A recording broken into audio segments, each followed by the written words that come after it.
Ladies and gentlemen, stop the presses, okay? I am live once again on Radio Row in Phoenix, Arizona. I'm Darren Smith, of course, host of the show on KLKC Radio. I have with me a couple of queens now. Couple of queens. I don't have all of them, but I have two of the hosts of the Kingdom's Queen, and we are joined by the one and only Jody Newsom and Lexi Osborne. Ladies, thank you so very much for joining me today while I'm on Radio Row. First of all, let people know where they can find your podcast and how they can, subscribe, become members, and when you all are on the air. Well, thank you so much for having us, Darren. We are your Kingdom's Queens. You can find us at Kingdom's Queens on Twitter. You can find us at Kingdom's Queens on Instagram. And on Facebook, we are on there as well, all under the same name. And we are on YouTube. And then we go live every Tuesday at 7 p.m. Central. And then you can also find us on Spotify and Apple as well, anywhere you find podcasts. So that's where you can find us. And thank you for having us. And I am happy to say that you all had me on for the first time last night. I had a great time along with my friends Tanisha, the Diva Mahomes, and Linda Dorsey. So first of all, thank you so very much for even extending the invite. Appreciate it very much. And it was so freaking fun with you ladies. I got to say it. And then of course bringing my two tag team partners in, and then all y'all just jumping on me to kick me off the podcast was amazing within itself. So we'll get into the Super Bowl and all this other stuff in just a minute. But how did the Kingdom's Queens podcast come about? Well, it's so funny the way Twitter brings people together. So let's just start there. Twitter has brought all three of us together, right? So that is actually how we met. Someone reached out to us and they said, hey, we're interested in doing an all-female podcast based around Chiefs football. And me, Lexi, and Chrissy did not know each other prior to this. Well, I didn't know them. They might have knew each other. They let me in their little gang. We knew each other. Chrissy and I knew each other just through Twitter again. Same thing. And then Jody and I had met briefly right before that, but that was it. So. Right? And so it kind of started like that. And we launched our first episode the week before before the home opener, the first game of the season. And then we just been rocking ever since. Nice. Okay. And when you all discussed so how do you all come up with your ideas on what to discuss? Like, let's just say the NFC Championship game that the Chiefs did last week. How do you all, follow up on that for your podcast? Well, we typically have a layout we do each week, at least for the regular season. So we kind of do we open with a few games we wanted to recap from the week prior. So whether it was teams relating to, who we were going to play the next week, or just games that were interesting. And then so we had a good flow of our show, and then we would recap the Chiefs game. And then we would all pick our players of the game. We would pick some rookies of the game, people that stood out, kind of their stats and just things that we noticed from the game. And, Mahomes and Kelsey, they were breaking different stats pretty much every single game. So we always had those to talk about. And then we would do game predictions for the next week as well. And then once the playoffs got here, I think we all knew, there's never a doubt from, I think, almost anyone in Chiefs Kingdom that we were not going to be in the playoffs, right? So we kind of had that in mind already. But then we just we changed the layout of our podcast a little bit with that, I guess. Just kind of the way we would recap stuff and and then AFC Championship game was such a fun game to recap. And there was so much good that came from that. Yeah. So, it was better than last year. Right. 100%. Right. Then we had to talk about the Mahomes injury, the ankle injury. There was a lot to cover these past weeks. And then obviously the Super Bowl this week, we've just been over the moon excited to talk everything Chiefs football. So it has not been hard to find anything to talk about. That's for sure. One more question. How has the reception been for you all's podcast? It's been really good. People, I think us three, we're truly blessed by the amount of responses and the love and the encouragement that we're getting from the fans. They genuinely love our show. They comment every single episode. They really talk with us a lot on all of our social media outlets too. So for this to be something that is new for all three of us, but we all are passionate not only about the Chiefs, but football in general, this has been just amazing. Like, we kind of see now that there's endless opportunities, and it's really important for us to take advantage of every opportunity that's there. So, like, for instance, this year, this will be our first time together as a group doing the draft because it is in Kansas City, and then going to training camp because, I'm a season ticket holder. So it's important for us to really get our faces out there outside of social media. And it's really nice. I mean, me and Lexi were at, was it the home opener? I can't remember. The home opener, yeah. And people came up to us and they were like, "Oh my God, y'all are the Kingdom's Queen." And we were like, "Oh, know us? Oh my God." So it was kind of nice for people to actually know who we were throughout the city. Yeah, and I was told one day randomly, I think I was at Hy-Vee, and someone told me they watched our show, and I was like, "That's awesome." Wait, like us, just little old us. Okay. I love it. Yeah. And so, and I mean, we've had people tell us they listen on their way to work, they listen while they're at work, which is awesome. So it's just been a really fun journey, and we've just loved getting to start this up. And I wouldn't change it for anything. And I don't think any of us ever thought we were going to be doing podcasts, which is probably the craziest part. Right. But it really just stemmed from our passion for the Chiefs, and we're like, there's not a lot of women covering football in general, nonetheless the Chiefs. So we just thought it was a great opportunity, and we flow really well together, and we just love it. So I know a lot of people like to think that folks are homers, you cover the team and you think they win Super Bowl every year. But after last year's disappointment in the NFC Championship game, moves that were made in the offseason, Tyreek Hill being traded, they bring in MVS, they bring in Juju, they bring in Watson, and then you look at the defensive picks, or you look at the draft picks that they made. Did you all have the Chiefs getting back to this point? And if so, who was like your preseason prediction to make the Super Bowl? So I can go first. I knew that we were going to make it to the playoffs. I wasn't quite sure we were going to make it to the Super Bowl. For me, before the season started, I had us going 12-5. So to see us go 14-3 like we did, I was like, oh, okay. Like, we lost some games we shouldn't, and we won some games I wasn't expecting us to win. Right. And that's okay, right? Like, I feel like the one thing about us is we're really transparent Chiefs fans too. Like, we are homers, but we're also realistic to the game as well. So, I mean, the Tyreek Hill trade definitely stung all Chiefs fans. I think we all were just kind of like, what? Like, oh my gosh, go call Andy and Veach and fix it right now, right? Like, I think that's right. I think go make it right. Go pay him. I think Clyde Edwards-Helaire and Colin Saunders, they were on Twitter and were like, fix this. Like, what are you guys like? Don't let this happen. Right.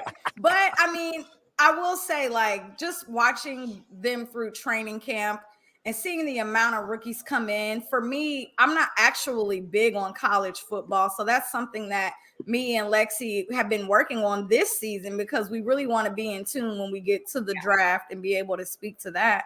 But to watch like a lot of our rookies and the way that they came in and the impact that they made just throughout the season, and made us feel a little bit better. But no, I definitely had us going to the AFC Championship game, not the Super Bowl. And I had us going 12-5. So where we're at today is a blessing. The Mahomes magic and the Chiefs Kingdom magic happening. And so that's how I felt.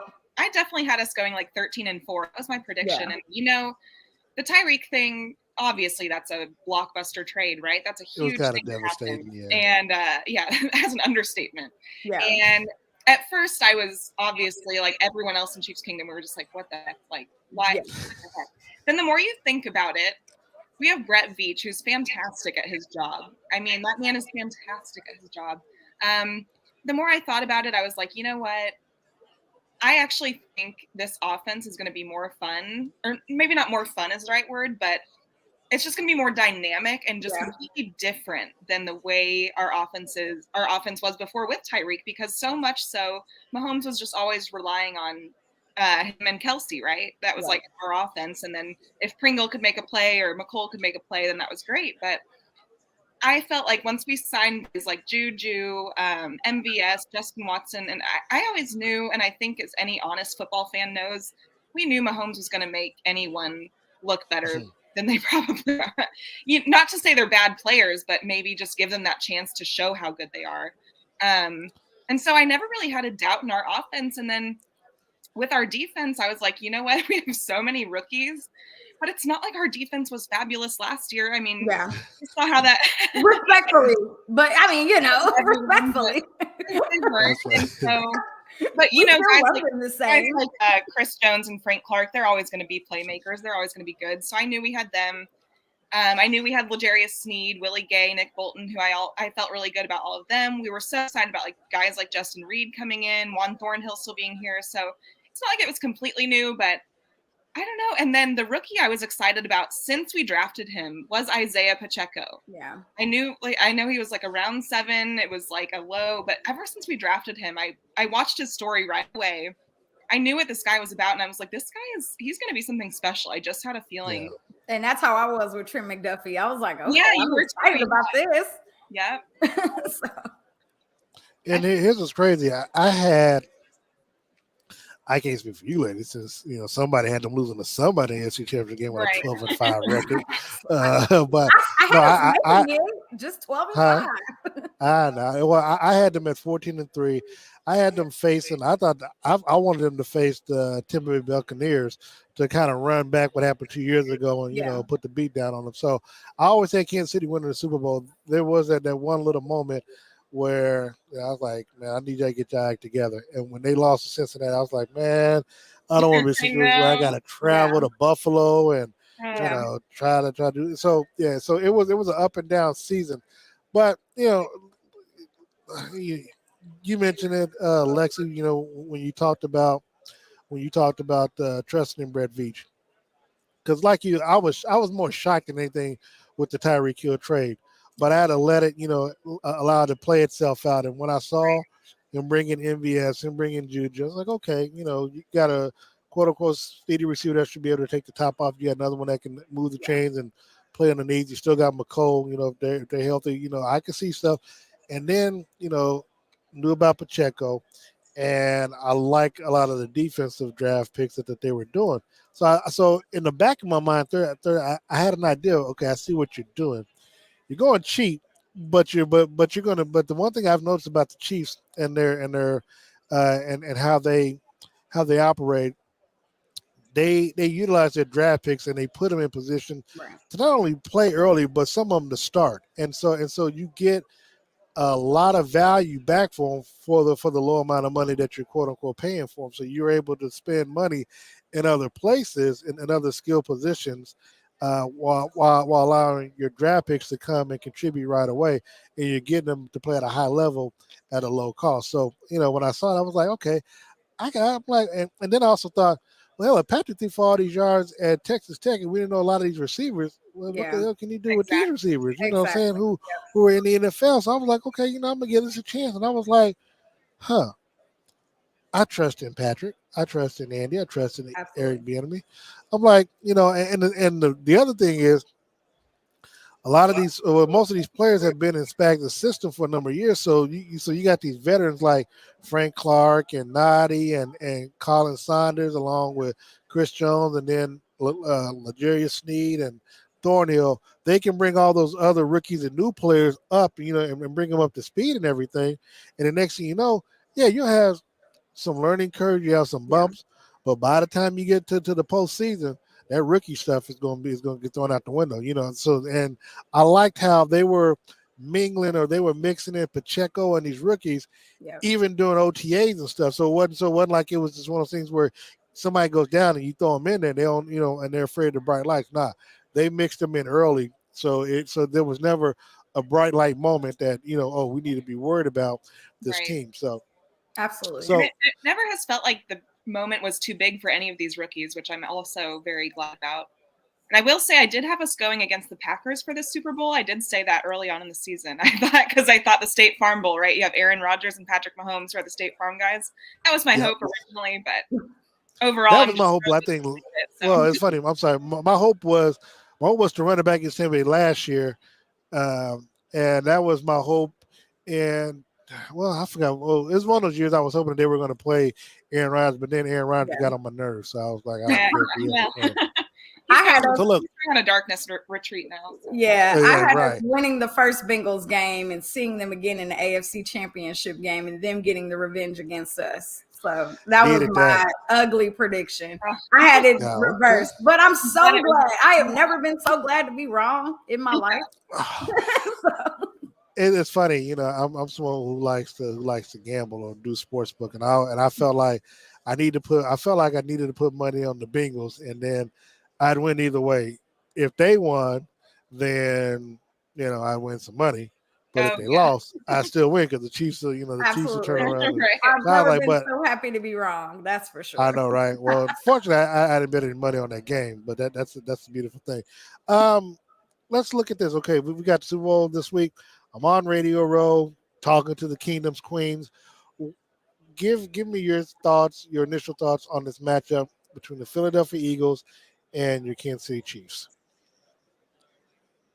Either one. We're both like, You go ahead. Go ahead. I actually feel really good about it. And I will say I have purposely been avoiding like TV this last week just So don't because get your blood there has curl. I've just been avoiding it just because some of the things that I've just been hearing between, TV and Twitter and social media and all of that, it's really interesting the agendas and the concepts that they're coming up with why the reason that the Chiefs are going to lose. And, one of the biggest things is, of course, they have an incredible defensive line. That front four, that front five, they are very much impressive. But Yep. for me, I mean, if we're just going to be transparent and honest here, Patrick Mahomes has been sacked majority of the games that he's played in this season, more than twice, and we've won. So on my Twitter today, I actually did a breakdown of each game that Patrick was sacked and the games that we won versus the ones that we lost. And if we were to go back and look, playing against Tennessee, he was sacked 4 times and we still won that game with Derrick Henry, who is probably one of the best running backs in the league. So, I get like a lot of the reasonings why they're saying that, the Chiefs aren't going to win this. Like, I do believe that the Eagles are super solid all around in every dynamic. But I think, as we said last night on our podcast, I think we do win it with the quarterback and with our coaches. I think they are more experienced. They've been here. They've done that. Andy Reid is just an incredible coach. Spags has been very great. Tobe has been impressive.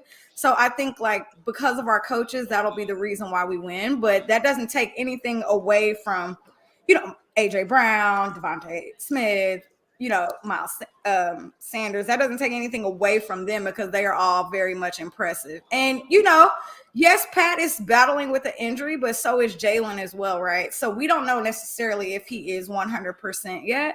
I do think he's going to run and use his legs a lot during this game. I expect him to, just because he's really great at being that dual threat quarterback. So, I see us winning. I think it's going to be high scoring, but I think it comes between 6 and 7 points. I don't think it's going to be a blowout or anything like that. I think it comes down to the trenches, and Harrison Butker is going to have to just be as impressive this week as he's been the last few weeks. So I like that. What about you, Lexi? Yeah, I mean, I pretty much agree with Jody.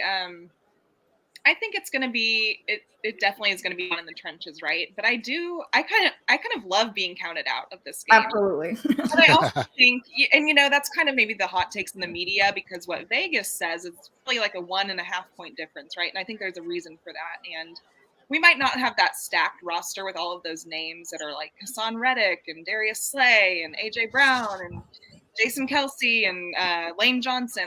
They have a lot of names on their team, which is great. I mean, they have a great team. I'm not taking anything away from that. I just think a lot of our guys could make names for themselves in this game. That's kind of my maybe hot take on this. I think a lot of people are discounting our defense, especially. I think everyone knows with Patrick Mahomes, you're always going to have a chance. You win 13 seconds. You can do all kinds of things with him. But I think, and, Travis Kelsey as well. And I think even Juju, I mean, Jerick McKinnon, a lot of these guys have just been fantastic all year. So to never count them out. But I think with our defense, like guys like L'Jarius Sneed, he's been one of the best corners in the season this year. And people don't really, he's not a household name. So you're not like, oh, I'm not worried about L'Jarius Sneed. I'm not worried about Willie Gay. I'm not, they're not names that you know as well. Now, like Frank Clark and Chris Jones, and I think our D-line has been fantastic. And then obviously our rookies all at corner, Trent McDuffie and Jalen Watson, Joshua Williams. Even Joshua Williams, I was so impressed with him last week. I know he's had his issues throughout the season, but even him last week, he was fantastic. So I think, I think our defense is going to be counted out, and I think they take that to heart. And they know they're counted out. They know they're rookies. They know they're not the flashy names that you're going to know. But I think that's where people are discounting us. And I rewatched some of the games the Eagles lost this past season, and I think they are beatable. You just have to take advantage of them in the right way. You have to be able to turn the ball over, things like that, stop the run. And then I also think Jalen's, like Jody said, his injury has been taken kind of lightly. I think we hear way more about Mahomes' ankle than I do about Jalen's shoulder. So. Right. I'll say this, man, one of the things that I'm excited about in this game is, like you said, getting down into the weeds and in the trenches. And I'm interested to see how, Orlando Brown and Andrew Wiley handle that pass rush that they're going to, when they try to get after Patrick Mahomes. I want to jump in, ask you ladies, for the Chiefs to win, give me your X factor.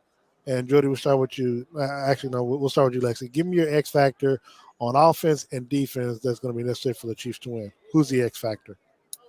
My X factor on defense is going to be our linebackers. It's going to be Nick Bolton and Willie Gay. I think we have to stop the run, and I think those two guys are going to be what it comes down to on that ultimately. And I also kind of want to throw out the name Brandon Williams. He was a late signing of the season. And so for me, I think he's been a pretty good run stopper as well. So I think that's where it comes down mainly from on defense, because they are going to try to run the ball down our throat, like they really are. And that's just how it goes with a team like that. And so I think that's where it comes on defense. And then on offense, I think it's actually going to be our run game, sticking to it, keeping Mahomes and our team on the field. And I think our tight ends as well. They haven't been as great at blocking tight ends this season. And I think Travis Kelce could have himself a game. I think Noah Gray could have himself a game. Maybe Jody Fortson makes like a sneaky kind of play. Those are kind of what it comes down to for me. Now, Lexi, next time I ask you who X Factor is, you can't be naming the whole roster because you cheating. Okay? You cheating. So you pulling one of Steve Walz's numbers. I'll be like, dude, I'm one player, but I got to do three. Like, come on, man. I'm like, okay, she said tight ends. Okay, that was Nick my Bolton, Travis Kelce. Nick Bolton, Travis Kelce. Those are my two. Yeah, I got it. Jody, what say you? Who's your X Factor on both sides of the ball? I left you with some good options. You did. You did. So for me, it's on defense, it would be the secondary. So I want to see what Snead and McDuffie are going to do. I know, right? Wait a second. Didn't you just slap Lexi's hand and you come around and you take the whole defensive backfield? I sneak in, and I think Justin Reed has to have a big game too. Oh man! But because like Lexi said, right, we need to make sure that we stick to our run defense and not give up on them. I think they might be thinking the same way. So if they do decide to go over the top a lot on us, our secondary is going to have to be. They're going to have to come in the clutch. For offense, I will name one person. Well, I was going to say our tight ends. I want to see a lot of heavy personnel. But I would say Noah Gray, because I think Travis is going to be doubled and triple teamed as always. So someone else is going to have to step up and be available. And I think Noah Gray has been really impressive all season long. So he would be the person that I would say on the offense. If Travis double or triple, I'm pretty sure there's going to be a wide receiver open. I don't know if that's what I'm saying. I don't know if Noah Gray is going to be the one. I know, but it could be. It could. I mean, but see, I also feel like they're going to be so scared of MVS's game too, which may leave McKinnon open, which may leave KT open. If KT can stay healthy during this game, I think he's going to be super limited. But I think that's the great thing about us having so much depth. I mean, we've thrown the ball this year to 12. I mean, 12 or 11 or 12 different receivers have caught a touchdown right now. So it's like, who knows who that could be? I don't know what Juju's going to do this game. He probably should be the X factor, but all I know is he has to and everyone has practiced today too. I mean, outside of McCole, but according to the Star reporters, they've all returned to practice. Now, to what percentage? we'll see as we get closer to to the start of the game. But Yeah. now, look, I'm gonna give you ladies an opportunity. You asked me some questions. I've been here for a few days now. It's Wednesday. Still got 1, 2, 3, 4, 5 more days here. It's like it's never going to end. But I know. And that's okay. It doesn't have to end. You guys got to just enjoy this moment and take it in. Yeah. So Better this than it was in Tampa. I know, but the weather's nice. But I was at an event last night. It was outside. It was called a place called The Farm, and I had on a sports coat and everything, and it was still cold. So yeah, I ran myself home after that. That West Coast weather, it gets cold at night and cold in the morning. Yeah. So you ladies have any questions for me? I do. So this morning, I know that they had another press conference this morning, and I'm sure actually Roger Goodell is going on right now. So who's going on right now? Roger Goodell.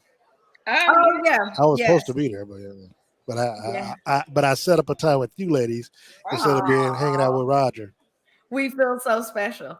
I mean, who wants to hang with Roger? More fun than Roger, anyway. Yeah, for sure. Facts. Roger heads the no fun league.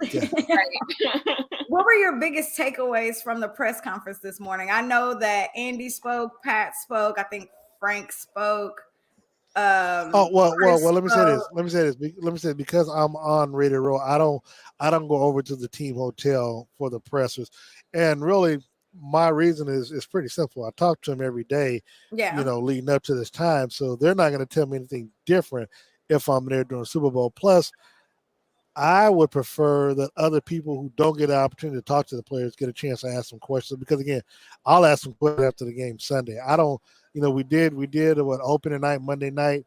I don't need to see or say another word to them until after the game, win or lose, come Sunday. So for me, it's more doing what I'm doing here now, which is interviewing people and talking to people and talking to you all as well, versus me going up to Chiefs. I mean, if something newsworthy was a break, I mean, we'd find out about it, but we're not allowed to go to their practices. It's only one writer from the Pro Football Writers Association that actually goes to the practice, covers and sends out a pool report, and that's pretty much about it. I mean, otherwise, the team pressers like that is more so for TV stations, because they have to get some footage, and the beat writers and people who don't get a chance to talk to the players often. Again, it would, to me, it would be unfair for me to be trying to go to these pressers, asking players questions when I've had all season to ask them questions and not allow somebody else from around the country to get a chance to talk to them for the first time or something. I mean, but I'm old school. Nice. I was going to say, I heard this morning, or actually just briefly a little bit ago, that maybe some of the players are under the weather. Have you heard anything about that? No. So I guess like Chris Jones, maybe. Who was it that reported that, Jody? It was Chris Jones. Said that he said it himself. I could probably go find it really quickly. I don't take anything seriously that Chris Jones says. I'm gonna just leave it at that. Okay. He says a lot of things, so some stuff he tries to say to just throw people off the scent. Others he just say to be saying. So Chris Jones, he can say what he say. All I know is he's gonna play Sunday. Yeah, if you expect that contract extension, he's going to play on Sunday. He will play. I have no doubt in that. Right. How has the overall vibe in Radio Row been? I mean, what's been like the craziest thing you've seen? Radio Row, nothing. I think obviously the Monday night thing, you got a half-naked man walking around in a barrel or something like that, I think, from opening night. But there's really been, this is my 6th time being on Radio Row. I'm gonna be honest, it's almost like yesterday I was in Houston for the first time being on Radio Row. I got a chance to meet Simone Biles and a few others, as I mentioned to you all last night. The first day it started at opening night, and I mean, it's you build relationships, you build friendships, you got new people to come in, and people from time to time who are here for the first time that don't know how the lay of the land is. I was like that. I was at Bright Eyed. I was here literally by myself in 2016. Didn't know nobody. Just trying to figure out how to how things operate, how things flow. You had a few people to come on in. Yeah. yeah, we had a few people come on in, and ladies, you all are lucky because I'm gonna allow you to join this interview with me. We have former running back for the New York Giants and Jacksonville Jaguars. You can put what they said on. Mr. Rashad Jennings. Of course, he will also play for Oakland Raiders, but we're gonna leave that little part out. So give me 1 second. Get him in this camera frame. The Raiders. Yeah. Don't leave them boys Wow. out. Mr. Jennings, thank you so very much for joining us on today. I want to introduce you to Miss Lexi along with Jody. These are the Kingdom's Queens. I was doing a show with them at the moment, but I knew we had you coming up, so I wanted to give them an opportunity because they've never been on Radio Row before. Okay. So I wanted to give them a chance to have their first Radio Row experience, through me here. And so I want to, ladies, he is a former NFL running back for Jacksonville Jaguars, the Oakland Raiders, and the New York Football Giants. So if you want to ask them any particular questions regarding the game or anything, go right ahead. And Lexi, I'll start with you first, and then Jody will go to you. I tell people be careful what you ask me because I answer. Well, gosh, I mean, I definitely know who you are. That's awesome. Right. I am Lexi, and this is my friend, my co-host on Kingdom's Queens, Jody. So really cool to see you. Gosh, I'm put on the spot here. I didn't know I was going to get to ask you a question. I'm trying to think of something to ask. Can you hear us? You totally. Where are y'all at right now, location wise? I'm in Kansas City. Okay, both Kansas City. Okay. Yeah. I'm in Dallas. Nice. I'm from Kansas City. You have a couple of Chiefs homers here, but Yeah. I'm sorry about that. All right. Hey, while you're thinking of go ahead. Or I was going to say, what were your thoughts of the Jacksonville Chiefs playoff game? Because I think what Jacksonville has going on is awesome this season, and then I can't wait to see what their future holds. So, I kind of obviously I was rooting for Jacksonville, Duval when that game was going on. Unfortunately, we came on the short end of the stick. The Kansas City Chiefs, but I'll tell you, the combination of Andy Reid, Patrick Mahomes, and Kelsey is insane. I don't know if people really can comprehend how impressive what they're doing is, but Jacksonville figured it out. They finally got the quarterback, and for whatever reason, got the right coach too. I tell you, got the right coach, got the right quarterback. We got the right everything, strength coach, everything's in place. Now we just got to build on it. Absolutely. Jody? Definitely. So for me, thank you for being here with us. This is super dope. So you've played on 3 very impressive teams as a running back. Which team do you feel you were the most, explosive on, that you feel like you could really build your career on and be the running back that you are today? That's a good question. I was good on all 3 teams for different reasons. I say the Oakland Raiders, though, that year particularly, I was designed to run in that type of offense, without a doubt. That's why within 8 games that I only played there, I was there backing up Darren McFadden. I got injured. He got injured. I entered, played 8 games, almost tapped off 1,000 yards within 8 games. I was MVP of the team, MVP of Offense Player of the Year, and through free agency, I became a Giant. And when I went there, I was leading the league in rushing my first year with the Giants. Then I got injured. And then we went into a running back committee for 2 years. And I finally went up to Coach Coughlin. I was pissed. I was like, bro, you brought me here to run the rock. I'm tired of this stupid running back by committee thing we got going. And he was like, oh, right. That's how he talked. And he said, we'll give you a shot. Last 4 games of the season, I ran for like 580 yards. They finally gave me the job completely. So we went into the next season, right? I'm thinking this is going to be great. We figured it out finally. One running back and have a backup, not a committee. And so what happened was Coach Coughlin got fired, right? Resigned, whichever way you want to look at it. Yeah. And Coach McAdoo took over, and we went right back to the running back by committee. And there I go. So, but I answer it this way. The Oakland Raiders, I fit that offensive system. It was downhill, smash mouth football. They had 8 or 9 people in the box. We didn't care. We ran the ball. They couldn't stop it. Did you like playing in the AFC versus the AFC? For AFC versus the NFC when you were in New York? I feel like the NFC was a little bit more physical at the time, just the way they played football.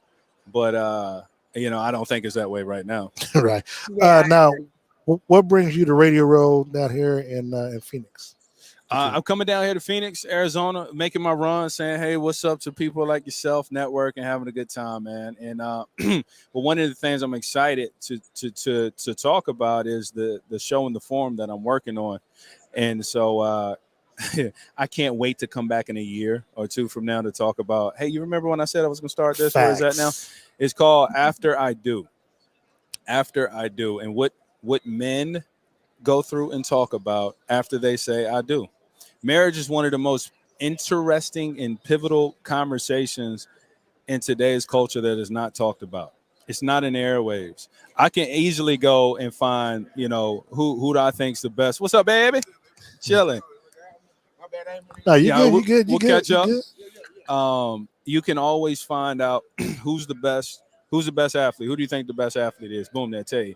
Who do you think is the best running back? They'll tell you. Who do you think? Oh, man, should Tom Brady retire now? We're always talking about athletes.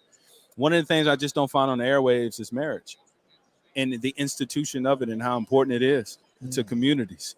And so what happens when you're married and the in-laws, right? Whose house you going to for Christmas? If even on a dating part. You know what I mean? How do we date? How do we budget our finances? If we have do politics play a matter in how you look at each other, right? What do we disagree? All these things. There's a lot of young kids out here that are hungry to understand who are the best athletes, and they got easy forms they could go to get some opinions. But there's a lot of young men out here that want to have a successful marriage, and where's the form they go to? There isn't one. And so one of the things I want to do is develop that forum where men can come talk about their marriage. And I respect it so much that I've been wanting to do this since I was 25. 37. I'm finally engaged. And so I've been waiting. I said I respect the institution that much that I will not start this until I'm at least engaged to engage with this. Otherwise, people won't take it serious. Right. Even though I feel I could have, but I just understand the optics. I went to school for psychology and sociology. I have a desire to be a premarital marital counselor in the latter years of my life. I won't do that until I'm about 50, 55. Why? So I can have wisdom under my belt. Right. And so the form is men coming together discussing marriage from their viewpoint. And I cannot wait to do this. I can't wait to listen to it and subscribe to it. That's going to be great. Yeah. I love that. Yeah, y'all have to let me know y'all's opinions. I want to know everybody's perspective. Where's it gonna start off? I guess that's good. Right. When will it pop off so we can subscribe and tune in and let you know, man. We're in the development stage of it now. We're making sure all the guests are lined up and stuff, and it's gonna be a revolving door. And it's not all about celebrities at all. This isn't a celebrity forum. This is a forum of people who are married. And obviously myself and a few different co-hosts, but it's for us to learn from one another. Now this show gonna be male based or male driven or just marriage driven? Marriage driven. Okay. The reason that's because it sounded like it was gonna be male driven because you talk about men having it. Yeah, it would be because I'm very regardless of my opinions, I want to speak from my experience, which our experiences are a part embarking on our expertise. Yeah. Right now, that means I speak from a male point of view, obviously not boisterous, but in a way that it's understood how I'm seeing this, right? And so I can have there's different vantage point. I'm actually entering into it. We have people that have been married for 30 plus years. We have people that have been divorced. We have people. Everybody has a representation, and so it's that's what it's made for, man. And my faith is a big proponent of why I'm doing this too. Let's look at Sunday's game. I know these ladies are from Kansas City. Give us your thought process on how you see Sunday's game unfolding between the Eagles and the Kansas City Chiefs. It's going to be an offensive game. I think that's what we're hoping. Yeah. Both offenses are potent. They're going to be hard to stop. Yeah. So I'm personally, if I had to put my money on it. Come on now, New York Giants. I'm like, he was a Giant. There's no way. The Raider, Eagles. That's true. But Giant. But man, did say his money, so he's going. No way. Tell the truth and tell us money. Exactly. That's what I tell them. And they like to talk about you put their whole money down. Your money. Hey, I spread it around. Right.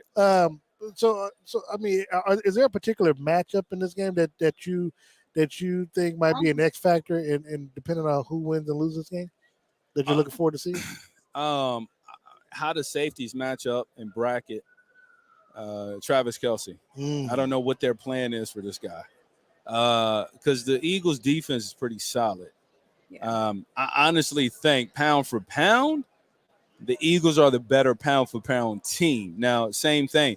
The 49ers, pound for pound, were the better team against the Cincinnati Bengals. But pound for pound doesn't always win. And I do believe the Eagles are a little bit more stacked than Kansas City. However, there's that combination. That equalizer. That is an equalizer, man, and there's nothing anybody can really do about it besides sit back. I mean, the dude was injured doing this. So, it's just something that's undeniable. And he's so good that I don't think people can see how good he is, right? Because it's too busy comparing him to everybody else. And, it's the same thing why a lot of people can't see the greatness LeBron James is bringing to the floor because you're too busy comparing him to Jordan. Yeah. Stop the comparing and just sit back and see what actually just took place. It's funny now, and I don't know if you ladies want to coincide on this, but I've been saying recently, especially this season, just how things are unfolding, that in Kansas City, I've been fortunate enough to cover the Chiefs for a number of years, and I've been covering Patrick every game that he's played thus far. I'm feeling like Kansas City has this version of Michael Jordan, or you can call LeBron James, whatever, to where he's about to become the face of the league now with Tom Brady retired. I know Aaron Rodgers is still out there, but he's a little out there right now. So, right. But I think the league, they had their preference. They're tapping Patrick Mahomes to become the new face of the league with Tom Brady exiting. One, do you think he has the shoulders to carry that type of mantle on it? And then two, would you agree that Kansas City perhaps has this version of Michael Jordan in Kansas City in him? Yeah, well, answering that, I think I don't think you need to be a particular type of person or way to carry the mantle of the NFL. I think it matters on the fandom. They can, if you're good enough, they can make you the face. You don't have to be the best to be the face. You just got to be good. And if you're good, you put a media mogul behind you, and it gives people the sense that this must be the best person ever. So it's the personality too. And what the league looks for at the end of the day is somebody that's good enough to be sold. Yeah. And they have to have two components to them. They have to have a component where they're loved, and the operative of somebody that they're hated, because see, that brings two people to the table. Now I'll tell you this: if Patrick Mahomes was the quarterback of the Dallas Cowboys, he'd be the face of the NFL without a doubt, because you got people that hate and love you so much, and now you're something worth talking about. But that's why Dak Prescott is who he is, because he's with the Dallas Cowboys. Yeah, but Trey was. And so people hate him, which that's money. Yeah. People like you, that's money. Yeah, and they don't care as long as you're spending that money. Hey, man, pay your taxes. But at the same time, I'm going to chime in on that real quick. But at the same time, I personally hate all of the comparisons for Patrick, right? I think he's so good and unique and dynamic that he can create his own culture of who he wants to be as the face of the NFL. So instead of people saying, oh, my God, he's the next LeBron or the next Steph Curry, because he gets a ton of Steph Curry comparisons, why can't he just be his own individual person in the NFL and that be a thing? The comparisons aren't really needed, especially with all the accolades that he has so far. And to be only 27 and to still be building those accolades. I mean, the comparisons are nice, but let him be his own person. Let him build his own legacy and build that. And then, let's have this conversation again in 10 years. And then I think, you can kind of add into that and say, okay, then who's the next Tom Brady or who's the next Patrick Mahomes, right? Because they're such different players, but they have such different successes. Like Tom Brady, he's just won so much. It's unreal. And that's going to be hard for anyone in this modern day league to achieve, in my opinion. And I think Mahomes is on his way to maybe doing that if he can win this next Super Bowl. But it's going to take a lot of work. And I think they're just such different players too. Tom Brady was obviously insanely talented in his own respect. And then I think Mahomes is very talented in his own play style, and they're completely different styles of quarterbacks. So it's almost hard to say it's like, oh, he's the next Tom Brady, or you can almost be like, oh, he's the next, I don't know, Dan Marino, or whatever you want to say. But I think ultimately, like you guys said, it's like LeBron to Michael. It's like it's such different styles of quarterbacking right now. Two different eras. Like, you can't compare things that aren't the same. Yeah. And that's how I feel with Patrick Mahomes. I got in an argument with someone the other day trying to argue Patrick Mahomes and Troy Aikman. And I was like, are we really doing this right now? No, I'm not doing First, it. hey, first of all, you gotta leave Troy Aikman alone, okay? Troy Aikman mess with y'all. Because we're going to have to let him go. Just your final thoughts. And where can people reach out to you on social media? Are you a big social media person? Yeah, absolutely. Well, I do want to say one thing for Zari. Yeah, go So I my opinion, I think that people look for that comparison because they're lazy. And it's the same thing in politics. They want to label you real quick so they don't have to do any research or actually hear the rest of you out. It's, I know what you are. You're a Democrat. Oh, you're a Republican. Yeah. Oh, yeah, you're compared to this. It's lazy. That's what it is, in my opinion. But I agree with it. Yeah. Compare him to Jordan and get out of my face. Like, what? No. This dude's an individual. Yeah. Independency. But I say that, because I think that's a real thing to consider. But wherever I'm big on social media. I'm at Rashad. I'm not huge, but like I do post and do my thing from time to time. At Rashad Jennings on all social media platforms. If anybody wants to be alerted, updated, or would love more information about after I do, please email me. AID after I do at RashadJennings.com. If you email me your interest of saying, hey, I love more information, or hey, ping me when the show comes out. We're collecting all email database right now. We got over a couple thousand, and we're gonna let everybody know when we get this thing rocking. Man, I like that, ladies. Man, that's exciting. Mr. Rashad Jennings, and hey, make sure to you. That's exciting for sure. So make sure you all tune in just like I am. I'm gonna make sure we send that email out, AID at RashadJennings.com. So see, I remembered that. So good job, Darren. Thank you so very much, my brother. Yeah, man. And wish you best luck. And you got the Chiefs Sunday again. Put him in that ring, man. With that Hey, ring. little jewelry, it matches. It goes with the outfit. Ladies, I know you all, especially you, I know you got to get back to work. So thank you so very much for slipping off and joining us. Lexi, thank you again. Thank you all for allowing me to be on your podcast as well. And we'll do this again real soon. Thanks. We're going live again tomorrow. Okay. We left before we said it, but we're going live again tomorrow at 6:30. Just because we know the NFL honors are starting at 8 Central, so we want to respect. But Rashad, I don't think, did we hear his final prediction? Well, I think you had the Chiefs winning, but what's your score prediction? Final score. We'll probably go with let's see, they'll probably get probably somewhere like 34-37. 34-37 or 27? 37. So 34-37 field goal kick.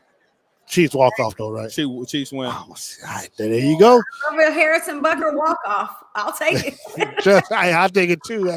After the year he's had, ladies, gotta go. Appreciate it very much. Hey. Thank you so much. Appreciate you, man. All right, we'll be back after this timeout.